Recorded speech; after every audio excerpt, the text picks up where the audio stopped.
Baseball is played to an empty stadium. A-Rod hits 660, but he's not going to get paid. All of this and gambling in baseball is legal on this edition of MLB This Week.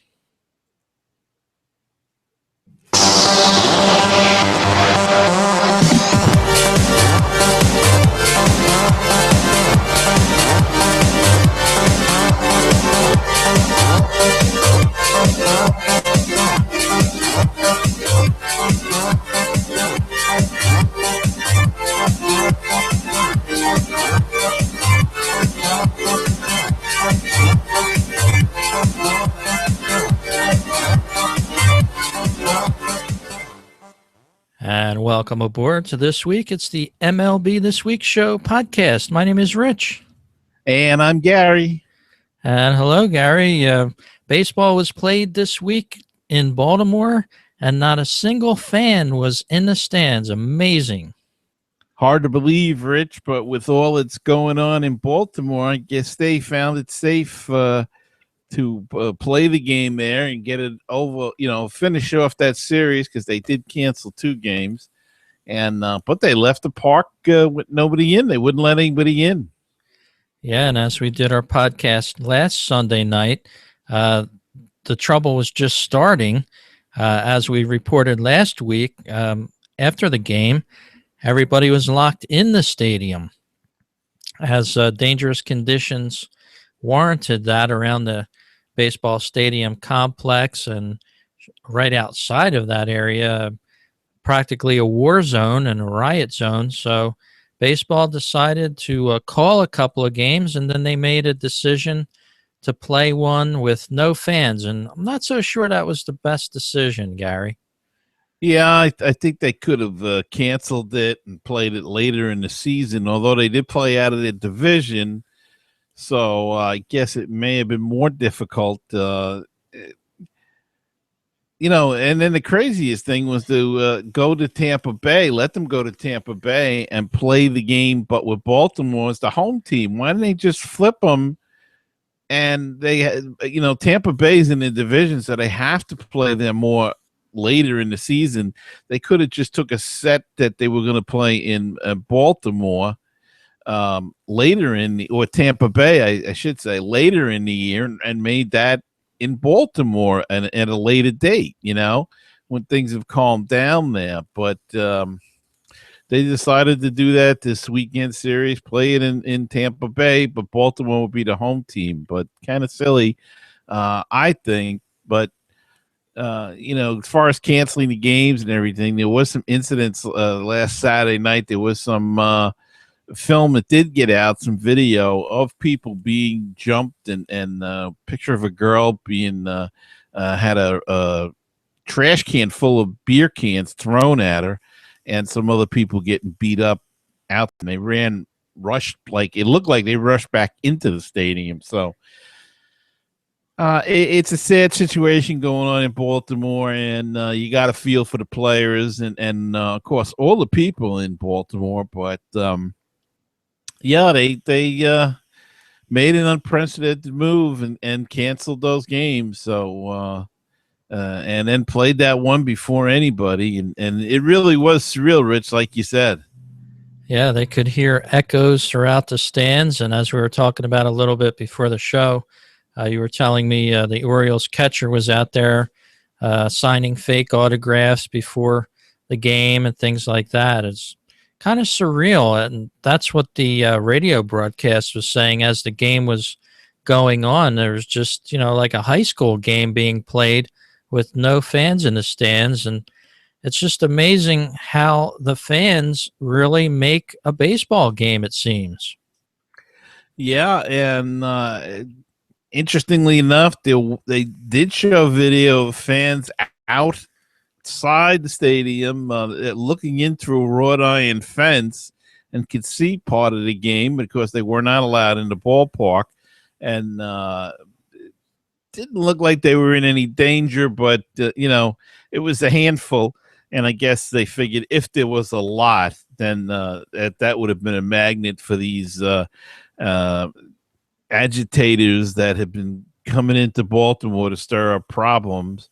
Yeah. And so they just decided not to let anybody in at all. But yeah, it was really strange to see. I saw some of the pictures and the videos, and uh, Gary Thorne, the announcer for the Orioles, was doing it almost like a golf match, as he kept his voice real low and talked real quiet, because I guess he was afraid of the players would hear it.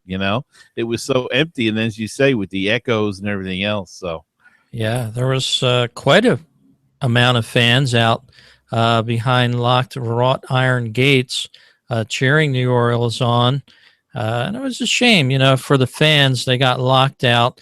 By then, the National Guard had been called into Baltimore. So most of the rioting, the serious rioting, was quelled quite a bit by that day. Several days of rioting, but the game still went on despite no fans. They still played the national anthem. They still played "Take Me Out to the Ball Game." It still basically went on as if there were fans in the stands. Of course, the press box was full. But again, I think the fans were the losers in this. I understand they have to play their schedule fully and try to get these games in, but I think locking the fans out and playing a game to nobody was the absolute wrong move there. I came up with an idea myself after hearing about it. They were talking about moving the game to Philadelphia or Baltimore or Washington, rather, and that probably would have been a better move for Major League Baseball. They could have charged a nominal fee for fans to get in there, say $20 or $25, whatever it happened to be per seat, and then donated it to charity. They could have made a real good thing out of that. But, the game's done. It's in the books now. And I think the Orioles won that one. But still, it was a very bizarre moment in Major League Baseball. yeah, bizarre year, bizarre moment, and a bizarre year. So just something else that shows you baseball's part in society overall. Yes, indeed. And one of those big baseball stars made a milestone over the weekend, and you have that story for us. Well, Rich A-Rod, or as he's called in some circles, A-Royd, Alex Rodriguez, did get to a milestone by tying Willie Mays for fourth on the all-time home run list. And originally, the Yankees were going to use this as a marketing tool, and they had all kinds of things planned. And then when he came back this postseason after his suspension last year, they decided not to do anything about it. So they also decided not to pay him a bonus that he's owed. He's owed $6 million, I believe it is, for doing that. And the Yankees have decided that they are not going to pay that simply because he's not marketable now. And they originally, when they signed the contract with him, it was the whole idea was to market anything that he did in these numbers as he approached these numbers, thinking that he would stay healthy and hit, the not only the 660, but getting past that to other milestones, maybe 700, maybe 714, of course, which was the Babe's number, and then 756 for Hank Aaron, and of course, if he caught Barry Bonds. But none of this is happening, so they contend that they're not going to pay him. And of course, we know that A-Rod's past with the Yankees and suing them and all kinds of things. I think we all know where this is going to end up. It's at least going to end up in arbitration with the union getting involved, and it could end up in a court. So we'll have to wait and see on that one. But the Yankees say we're not paying them. It's amazing. In this day and age, you would think some of them contracts are hard to get out of by the Yankees, and sure, as you said, the courts will probably be hearing this. And of course, with A-Rod, how much he's made over his career, that's a drop in the bucket for him. So I'm sure he's not too worried about it. But a side note to that story is the guy that caught A-Rod's 660th home run out in the stands. His name is Mike Schuster. He's a 25-year-old financial advisor from Rhode Island, is looking to cash in on that baseball. He would not return it. He said, quote, "I wasn't going to give it away. I'm in sales. I'm going to go home and sleep on it and see what I can come up with." So there's an enterprising fan who caught a kind of a historic baseball there and took it home with him. Yeah, and it's interesting to see what's he gonna do. Is there gonna actually be a market for it? I would imagine there would be, but who knows with this whole Alex Rodriguez thing? A lot of people say that does it really matter? Do these home runs really count? Because we don't know how many he hit when he was dirty or on the juice, as it were, or and people may not want that type of souvenir, I'm sure, but I'm sure that there are people that would want it, though, just simply because of the notoriety of A-Rod and the historical reason behind it. Yeah, it was amazing. They chronicled this gentleman's catching of the ball. He was in the bathroom when he heard Alex Rodriguez's name being called as a pinch hitter in the top of the eighth. It says, quote, "I ran back here, and right as I got back to my seat, the home run was coming right at me." So what about that for some timing? He hears A-Rod's name. He goes running back to his seat. He actually bought that seat late at Fenway Park and bought the last single seat in the monster remaining. So I think it was fate that this guy caught this ball. It's interesting to see what happens with that. I guess so. It's a good thing that the line wasn't longer, I guess. So what else can I say? So we'll keep our eye on that story. A-Rod getting shortchanged by the Yankees. Had a contract signed with him. We'll have to see how that goes.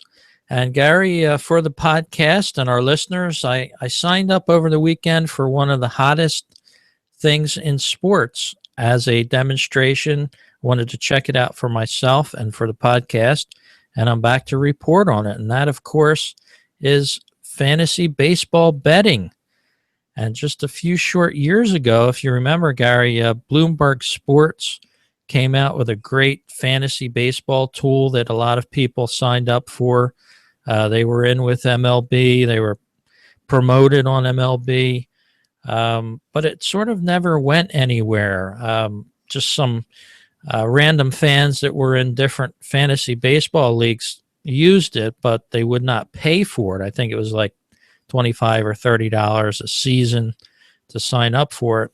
Well, a couple of enterprising companies, as we reported to our listeners in the last couple shows, have made it a business, fantasy baseball and betting. And it's amazing. I signed up for this account on Saturday night, Gary, and I was able to get into what I want to call a pool of games, the late night pool of games from the West Coast, about 4 or 5 games, which you could get into a fantasy baseball league that just lasted for that day and that evening. And it opened up to maybe up to 5,000 subscribers, so to speak. They charge a fee to enter this league, and then they give prizes out based upon finishing performances and the winners. Sometimes it's a couple hundred places that gets paid out by the league, and sometimes it's thousands. It just depends. Every night they have maybe 20 to 25 offerings of fantasy baseball games that fans can join up and play money for. And yet Pete Rose is still out of baseball for gambling, and here baseball is thick as thieves with these fantasy leagues, and we've discussed this before. It looks like that's a form of gambling in my estimation, but No doubt about it. It's amazing. I wanted to join it for myself and see exactly what they were doing, and it's sort of like a Las Vegas atmosphere. I've been out to Vegas, been to the sports books, the legal sports books, and of course online there's a plentiful amount of sports books that millions of people actually play baseball games as you would in Vegas. But this fantasy baseball is something different in the sense that it's attracting a young crowd. As you said, Gary, it's backed by baseball. It's in their advertisements. There's two big companies at this moment that are taking part in this. One is DraftKings, and believe it or not, Walt Disney just a few short weeks ago invested $250 million in this company, DraftKings, valuing it at roughly $900 million. So, with an investment like that, these big companies smell money. And that's exactly what these companies are taking in. They don't just offer Major League Baseball. It's every sport, hockey, basketball, you name it, it's on there. Golf, whatever sport comes down the road, they're offering these, I want to call it like a pari-mutuel type of game. But it's amazing that they claim that it is legal. Now, did it cost you any money to get into this? Well, they do offer a free trial that doesn't have anything to do with money. You can play a free game, but they do also, the majority of these offerings are paid games. You can go anywhere from $3 and get into a big pool of other players that are drafting teams and individual players. If you've ever played fantasy baseball, you're taking 9 players, 10 players or so, and hoping they score a lot of points for you. And hopefully you'll be rising up to the top. But that's the thing. Out of thousands of people, your odds are kind of terrible. But they offer games from $3 up to $1,000 or more dollars for you to join up in these leagues. And that's some serious money. It's not, at that point, it's not a game. I don't know how they get away with it. It would be like you and I starting our own little Ponzi type of scheme and working it off of who ran the 9 races at Aqueduct or something. Well, and I guess the funny part about it is, or the ironic part is that baseball is affiliated heavily with them. I mean, I think it's DraftKings where they have the commercial, and it says the official fantasy league of Major League Baseball or of your local team. So I don't get that. I don't get that at all. But it's almost the same thing, though, if you think about it, with StubHub too. I mean, they say StubHub is like the official ticket reseller of Major League Baseball. But isn't that scalping? I mean, they're selling it for lesser value, but if you go and try to sell it by yourself as a lesser value and the cops catch you, that you can get arrested for scalping. Yeah. So that used to be, I guess if you pay a fee or something, you can get away with anything. And that's true. Money talks. Pieces of percentages are being paid to corporations. The other big fantasy baseball and other fantasy sports betting operation is called FanDuel.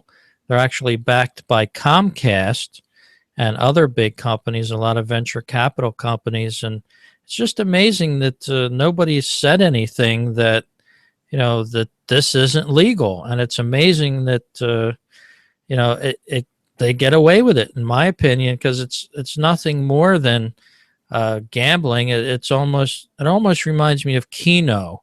You're watching some results come back in, and you're hoping for the best for yourself. Of course, there is a little skill involved in it, but I'd say there's a lot of luck as well. And people like it because it's not a full season. They don't have to keep on top like a lot of these fantasy leagues. You can just do it for one night and be done with it and pick a whole new team the next day.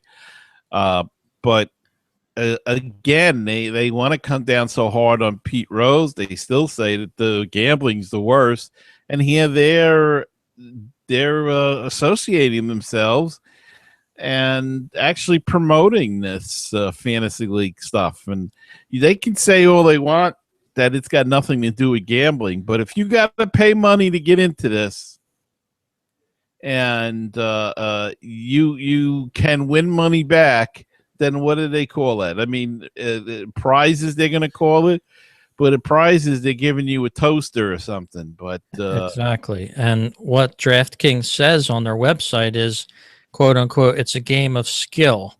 So I don't think we've heard the last of this yet. I think it's more than a game of skill. And as you said, they're rewarding the top number of winners with money. So you're in effect gambling on this. It's no way around it. I mean, poker is a game of skill too. So yes, it is.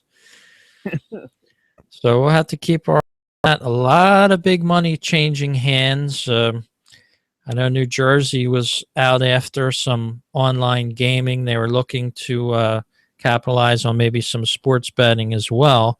They've been opposed by all the leagues on this, but all of a sudden you've got, and this is just scratching the surface because it just came to light this year with DraftKings and FanDuel. I wonder how Major League or football will embrace this as well, now that they're going to stand to make millions as well. I don't know. This fantasy thing I never got into it, so I just I don't know. I wouldn't put money down for anything now, and it's I guess it is what it is. It's almost like, believe it or not, in Delaware they have legalized gambling on football, but you have to go there and play a parlay. You don't bet $10 on the Giants or $10 on the Eagles. You have to play the Eagles, the Giants, and somebody else to win. Or, they have different teasers and things like that. But that's gambling, and this isn't any different. Well, they say, remember the old slips you used to get at work sometimes? That somebody would have a slip, and you'd pick a couple of games, and you put $1 in or something, and you could win 100 or whatever. That's gambling, isn't it? I mean, the NCAA tournament is gambling. If you're in these bracket things for money, the Super Bowl with these, what do you call it? The boards that the people make up and stuff. You can tell I don't do any of this stuff, but it's all gambling, and yet I guess it's inevitable that's going to happen. But don't be so high and mighty then about people betting on baseball when you're advocating and playing a game. I mean, what's the difference if Rich Baxter is sitting in your house in Jersey and you put $20 in a game that you're playing on DraftKings or FanDuel, and you're betting that in that you're picking Mike Trout? What's the difference between you or betting somebody that Mike Trout's going to hit a home run in a game? To me, it's the same thing. Yeah, absolutely. So we'll have to see if anything comes down the road on this. It is amazing. I had to join up for myself and find out what's going on. And yeah, it does cause you to pay more attention to it. And it's not like a season long type of thing. And I think this is what fantasy sports actually wanted to become eventually. A lot of these leagues were just fun leagues for the most part. But now apparently all that's off the table, and there's two big companies raking in millions and these investments. How about Disney with a $250 million? So they know something's going on that they like with this company. So kind of amazing. Even a family company like Disney to take a big stake in a gambling operation. I guess they don't see it the way we do, Rich. They're seeing through rose-colored glasses, maybe. Another player in baseball, a little upset with some designated hitter plans for the National League. Well, Rich, yeah, last week it came out that Matt Scherzer, the guy that signed all of that money with Washington Nationals, the pitcher who had a little thumb injury from hitting, he said he wouldn't be opposed to instituting the designated hitter in the National League, noting the fans would rather see a real hitter at the plate rather than see him. Now, right after he said that, Adam Wainwright got hurt hitting, and that gave a whole new juice to this argument about the National League adopting the designated hitter. Well, it came out that Madison Bumgarner of the San Francisco Giants, the MVP of the World Series last year, he took a little exception to that. He said about Scherzer, he knew the rules. Whatever much he signed for with, what did he get again? He didn't have a problem signing his names. He didn't have a problem with hitting then. I'm sure he had his pick of anywhere he wanted to go. Adam Wainwright also immediately chimed in and said that he doesn't want the game to change. He said he could have got hurt picking up his daughter or pitching. And what happens if he got hurt pitching? Would they tell him he couldn't pitch anymore? So there's some backlash now to Scherzer's comments from other players who don't want to see the designated hitter come to the National League. And there's been an outcry on Facebook about this in a couple of articles that were put out, and people are just National League people, National League fans are so dead set against this that if they ever decide to do it, I think this might be one time where you could get a boycott of games or something. Even just boycott the designated hitter. Everybody stand up and turn their back whenever the designated hitter came up for either team. And I don't know. I don't see it happening. I think it's our thoughts have been made on this matter, but to me, it's a cancer that's invaded this game, and they've allowed it to infiltrate throughout every level of baseball. And it is the dumbest rule, because now you got kids 10 years old that never pick up a glove because they just bat, and they're not learning how to play the game. And this rule has to be taken away. And it's ruining the game of baseball. I know it's been 30 years now, or however long it's been, but that still doesn't make it right. It's the American League's rule. It's a stupid rule, and so I think you appease the union by adding 2 new players, and you expand the roster by 2, so there's new union members, and you get rid of this stupid designated hitter. And Rich, the funny part about it is when everybody talks about it now, they mention David Ortiz as if he's the only designated hitter. Every team in the American League has a designated hitter, but whose name always comes up is David Ortiz. So we're keeping a stupid rule for one man now. I just think it's ridiculous. Look, if Kendrys Morales, I watched this guy the other day, and it looked like he was carrying a beer keg under his uniform there. If this is what these guys are going to do, and then they can't field the ball, but they can still hit, then I'm sorry. Then you shouldn't be playing in the majors then. And I think it has to start in the lower leagues. Then, the little leagues got to do away with it. And I mean, enough of this crap with we want everybody to participate. No, the best nine participate. That's why these kids don't learn anything anymore, because there's no winners, no losers. You get a trophy if you participate. That's not the way it's supposed to be in sports. It's a game. There are winners and losers, just as there is in life. There are winners and losers.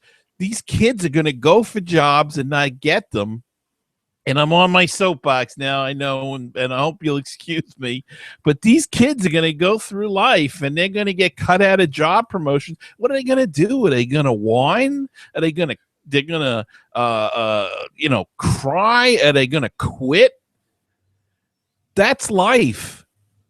That's the way it is. There are winners and losers, and we're not doing you any favors by treating you this way, and we're not doing a game of baseball any favors by keeping this stupid designated hitter rule. And what gets me too is that every time they talk about it, it's about the National League adopting it. Why don't they let's talk about the American League getting rid of it? Yeah, and that's the thing. More so talk about the National League adding that than the other way of dropping it.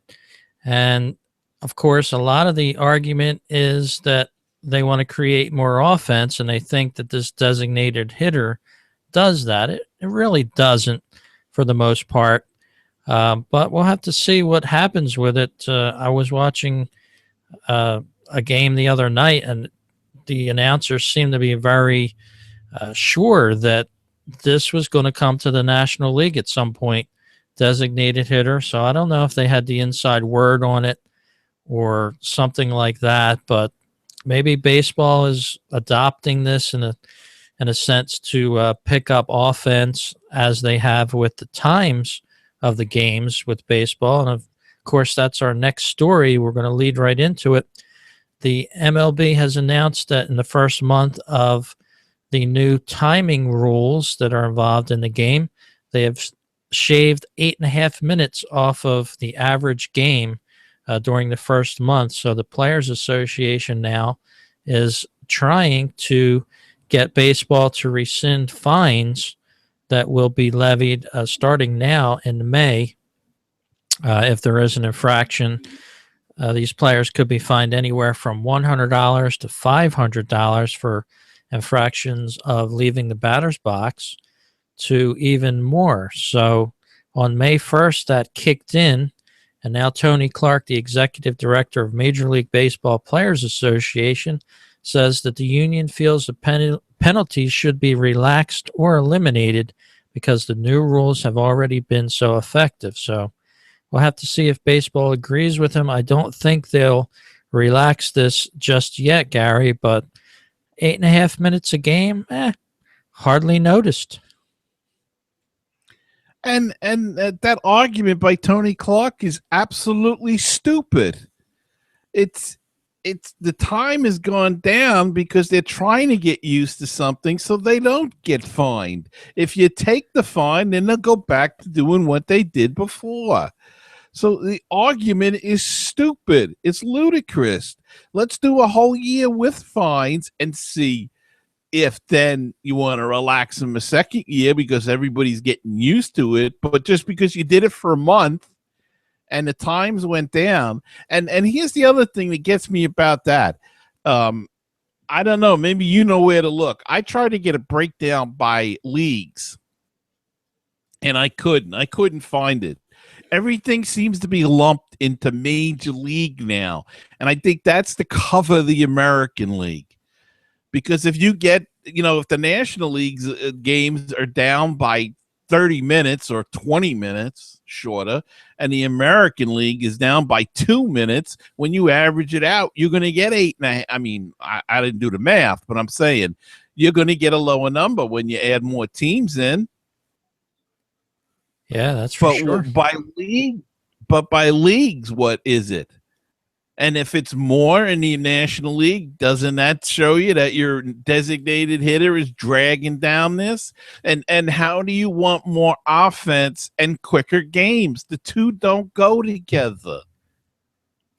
And baseball, generally, as it gets warmer out, I think the games sort of take a little longer as the humidity starts to creep in. So I'm not so sold that the pace of play type of rules have been the reason for shaving 8.5 minutes average off of a game. But as you said, Gary, probably within next month or two, we'll have a better breakdown of just which league did better with this and which league is not. I'm sure those numbers will come out, and somebody knows them right now. But with just a month in, I don't think that's a long enough uh, time to actually tell for sure which league is doing better with it yet anyway. I'll be very surprised if they break that down per leagues, because I think that I seriously believe it, and this has all come about in the last couple of months that I'm beginning to think this, that they have had this plan for a couple of years to make one rule and everything the same, and to bring the DH in. And the beginning of this was that stupid interleague play, and then the moving of the Astros to get the balanced league. So you have to play that interleague series. There's always somebody playing. And now they can conveniently move it to where you say, wow, if we got to play somebody in that league in September, it's not fair that they got a designated hitter and we don't. So I have a nasty feeling that this has been a conspiracy, if you will, for the longest time to get this all into one rule. And this just fortifies it by whenever they say the numbers, it's Major League Baseball. Well, let's break it down to the leagues. And to be honest with you, the conspiracy can go back even further when we used to have two leagues. Remember, it used to be a National League president and an American League president. Now they've brought everything into the commissioner's office. So and again, the number, I want to see the numbers broke down to National League games and American League games. And I have had the darndest time trying to find it. If anybody out there has found it or knows where to find it, please email us and let me know, because I'd love to see what the breakdown is in games. Because I think you're going to find that the National League is doing it, has a lower, a better pace of play than the American League. I could be wrong. And who knows if their numbers are right? They could be doctoring the numbers as well. But I don't know. Everything, I just found that very suspicious when I read that article, and it kept saying MLB, the Major League Baseball. Usually they usually break it down. Let's break it down a little and see what they are. And I'm sure as the months go on, we'll probably get that information from different sources. But like Gary said, if anybody has some information they'd like to share with us, send it in to talk@MLBThisWeek.com. We'd appreciate anybody that has that information. We'll be able to share it with our listeners. And Gary, before we go on with our next story, I have a quick note here. The All-Star ballots came out within the last couple of days, and some interesting picks on there. 12 days into his major league season, and they put Kris Bryant's name on the ballot already. Barely had 10 at-bats. I guess you don't have to earn anything anymore, Rich. Yeah, I guess they had a good anticipation that, baseball would like to see him there. So, fans can now start voting for their favorite players. I guess that's more so how the All-Star voting goes, or people that they think deserve to be in the game. But that was an interesting note there. Just 12 days into his major league career, and he's already on the ballot. Kris Bryant. I think that's pretty good, even though the Cubs kept him down until they could bring him up for his debut in the MLB. But all of a sudden you can vote for him there. He's batting 278 currently with 11 RBIs, 2 stolen bases. So vote often, and you can vote for your favorite all-star players. Well, they're gonna have to stuff the the ballot box, because I don't think he's really got a chance at third base with Arenado and some of the other fine third basemen around the league. So, but who knows? They could go and online now and stuff the ballot box that way. So, yeah, and new for this year, Gary, we all remember a lot of people that go to the ballpark, the people that used to pass out the paper cards for you to vote right in your seat. You'd have to punch out the little shads and the cards and hand them back in, put them back in the ballot box right at the stadium. That is no more. They don't even offer that at the stadium anymore. It's all online now. There's no more paper ballots. oh, it's all online now? Yep. There is no more paper ballots. So let's just say that you're not technological. You don't own a computer, and there are people that aren't, that don't. They don't get that chance anymore. Isn't that a shame? And yeah, it was something to do with the ballpark too. In between innings or whatnot. But yeah, no more paper ballots as of 2015. A lot of paper items are going away. Some teams are considering not doing any more yearbooks with print, going to digital, as some magazines have. So hold on to those yearbooks. They could be collector's items. That's really a shame. I love technology, but I think some of these things that I don't know. It's just a shame. Well, coming down the road of Major League Baseball news here, sad story here. Longtime Dodger World Series hero, and Gary, you have this for us. Kirk Gibson, the former Tiger great, and as you said, the Dodger World Series hero, revealed on Tuesday that he is suffering with Parkinson's disease. Gibson said, "I have faced many different obstacles in my life, always maintain a strong belief that no matter the circumstances, I could overcome those obstacles. While this diagnosis poses a new kind of challenge for me, I intend to stay true to my beliefs. With the support of my family and friends, I will meet this challenge with the same determination and unwavering intensity that I have displayed in all of my endeavors in life. I look forward to being back to the ballpark as soon as possible." He is now working for Fox Sports Detroit as an analyst. He will turn 58 this month. He was 5 seasons managing the Arizona Diamondbacks. He was scheduled to work about 60 games on television alongside play-by-play man Mario Impemba, allowing him to follow his son Cam, an outfielder at Michigan State. So good luck to Kirk Gibson as he begins his battle with this disease. There are medications now, and a lot of people believe that Michael J. Fox has Parkinson's as well. And he still gets around and has a little bit of trouble with the walking and whatnot, and the talking at times. But good luck to Kirk Gibson, and let's hope he can beat this, or that the technology we were just talking about maybe comes up with a cure for some of these diseases in the near future. And I'm sure he'll give it a great fight. Yeah, and a lot of major league players echoed that sentiment.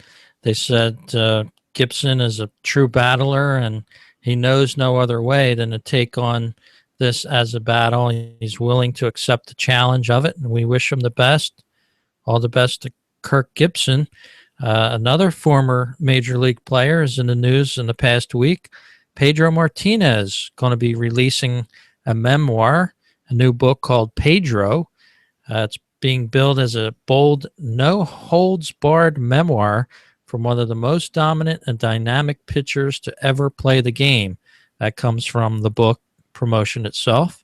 Of course, Pedro, a longtime Red Sox player. He also played with the Mets and the Phillies to wind up his career. He's going to have a lot of tattletale type of stories in this book as well, Gary. Here's one line from it. Pedro saying, "When I hit a batter, it was 90% intentional." So looking forward to reading some of that book coming out Tuesday this week on Pedro, a memoir from him. Why say these things now? I mean, I get a kick out of these guys. Do you need the money that bad? I know there's an excerpt in there too that's been here in New York, been big about how the Mets chairman, whatever, Jeff Wilpon, whatever his title is, forced him to pitch with an injury. You know, what purpose does it serve at this point in time? And especially, get into you're into the Hall of Fame.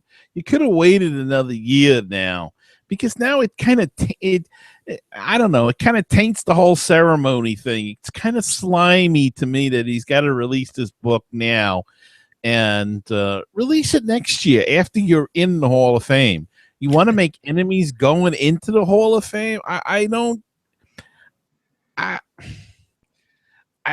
get the thinking by some of these guys, and this is the first I heard about this book. Really, I didn't even know he was writing one, and I've got a couple of books to read here that I've gotten from big publishers, and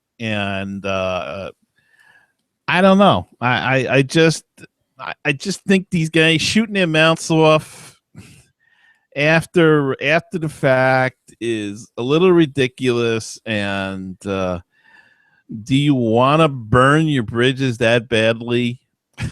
I don't know.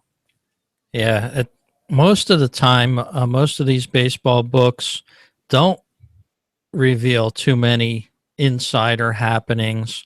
It's just basically a fluff story, if you will. So I kind of like it. I like the real stories that are coming out.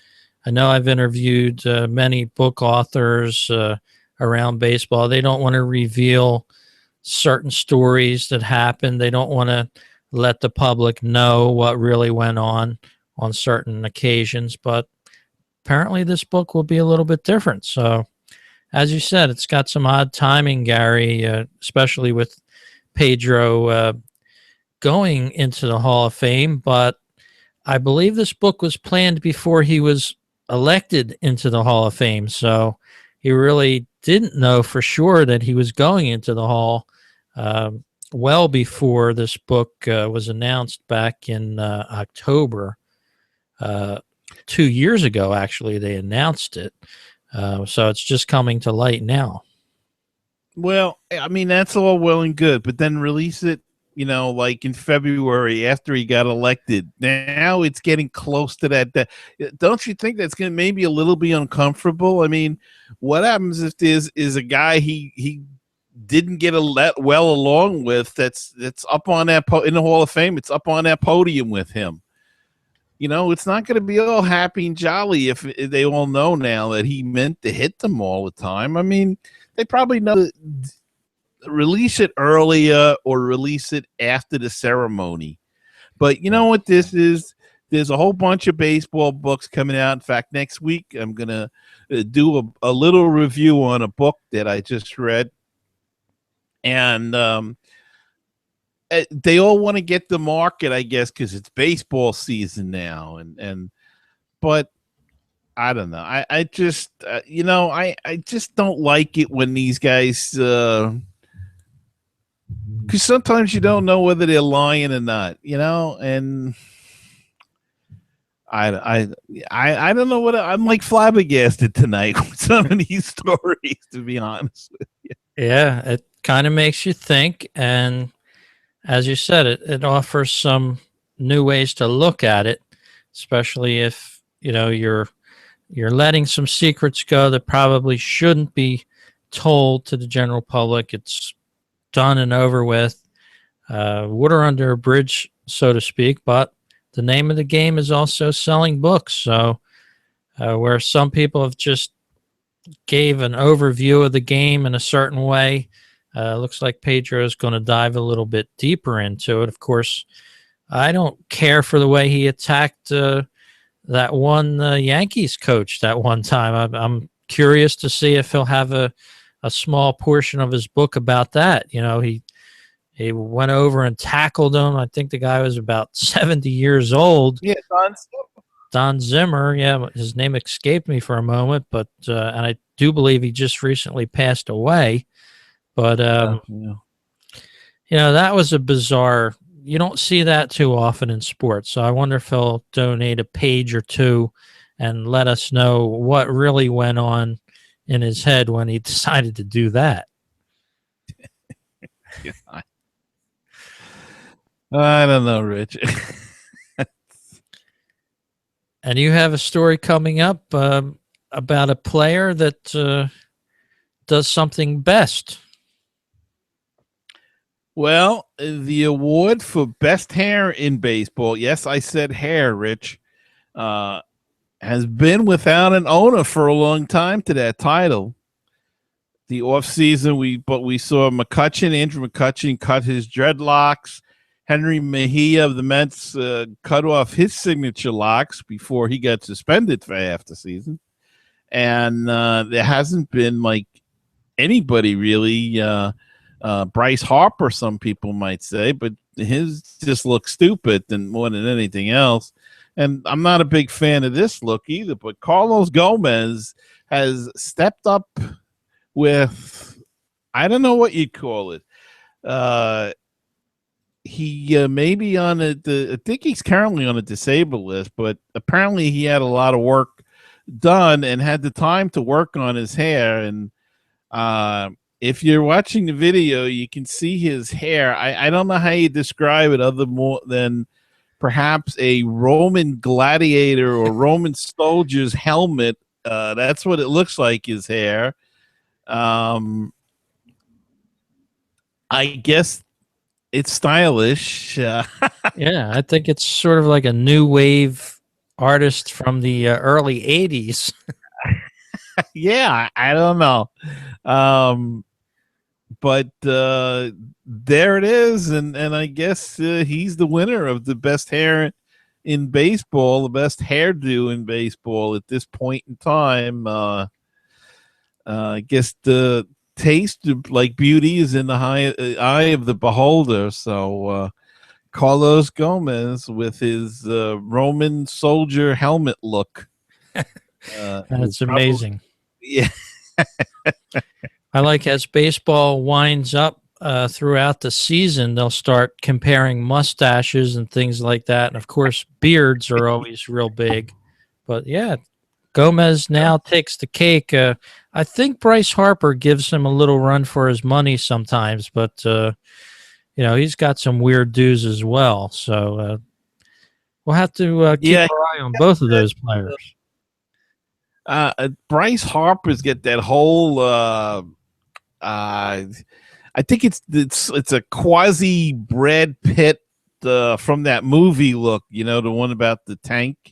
Yeah, I can't remember the name of it right now. He's got that kind of a longish, quasi look like that. But sometimes it's hard just to figure out what he's doing, Brad Harper, with his hair. I like the guys that just, keep the old short hair, and it's not a big problem. Too much trouble this way. And this, I don't even know how he gets a hat on over that thing, but yeah, it's amazing. It's almost like a hat in itself. So we'll have to keep an eye on these dues for our listeners. And winding up the show as we lead up to ESPN's Sunday Night Baseball, as we usually do our show live here. You can actually watch us at MLBThisWeek.com. We have our link up. We're on iTunes. We're on Stitcher Radio, I believe, and plenty of places to check out our show. So we appreciate you listening each week. As Gary and I have said the last couple of shows, we're now crowd-funded by you, the listener. You can go to our Patreon page. It's patreon.com/MLBThisWeek. Make a small donation if you like our show. We'd be glad to put it towards our hosting fees and other things we'd like to do with the show. So patreon.com/MLBThisWeek. About less than a cup of coffee at Starbucks per month. You can have it deducted right out of your PayPal account, and Gary and I would appreciate it as we are now crowd sponsored. So get out there and show us your appreciation. And Rich, maybe we could get a hairdo like this then. I don't know. We probably could afford something like that. Gary, wrapping up our show, I got two quick stories. This week in baseball history, this day actually, Ferguson Jenkins in 1980 became only the fourth Major League hurler to win 100 games in each league when he defeated the Baltimore Orioles 3-2. At this time in 1980, the Ranger right-hander Ferguson Jenkins joined Cy Young, Jim Bunning, and Gaylord Perry in accomplishing the feat. So 1980 on this day, Fergie Jenkins wins only the fourth time this has happened up to that point, 100 games in each league. So quite an accomplishment there. Yeah, in the old days, I guess he didn't switch leagues as much, so that's why I guess it's only four. I believe Jim Bunning was another one that did it. And my mind escapes who else could have done it. I don't think Vida Blue would be on that list, but who knows? He could be. But pitched for the A's and the Giants, so he's got a possibility there. Yeah, Fergie Jenkins was quite the pitcher, and we remember him a lot with the Cubs, I should say. Chicago Cubs, and had some big years with them as well. So that's a good tidbit there that you got, Rich. Yeah, part of our weekly podcast, a little bit of baseball history for you. And our last story of the night, Gary, former big league catcher Humberto Quintero, he's presently playing for the AAA Pawtucket team. This past Friday night, against the AAA Durham baseball club, Quintero went to make a snap throw to third while the batter was still in the batter's box. And you have to catch this on our website. You have to go over to MLBThisWeek.com because telling you about it really doesn't do it justice. But Quintero caught the pitch, rose up off his feet, and wung the ball right into the batter's stomach. The reaction from the batter was incredible. He just turned and looked at him and doubled over into pain. But Quintero pointed at the batter like he had done something wrong. MLB.com/.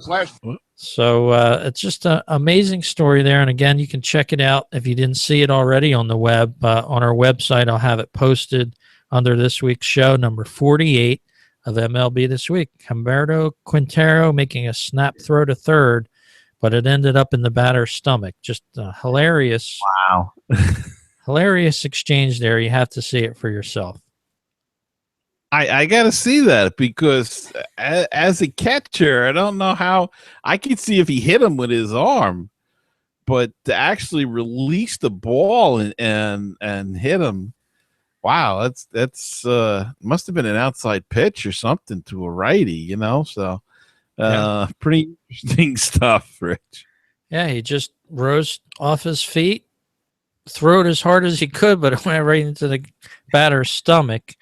And, of course, his reaction was priceless. He just sort of like doubled over and looked at him like, what are you doing?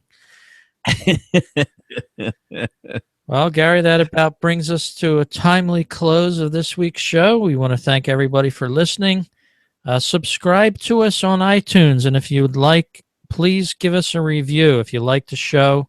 We like your feedback, and we appreciate it.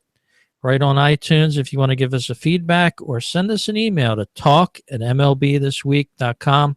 Tell us where you listen from, and maybe a comment or two you'd like us to read on the air about our show, or something that you'd like to hear us talk about. Yeah, and again, that's at talk@MLBThisWeek.com, and we'll be glad to put it on the air. Yes, we will. And Gary, we're creeping up on show number 50. Next week will be 49 as we roll through the 2015 season. And we want to thank our listeners again for joining us. Gary, you have a great week, and I'll talk to you next week. You too, Rich. Thanks for listening, and have a good one, everyone.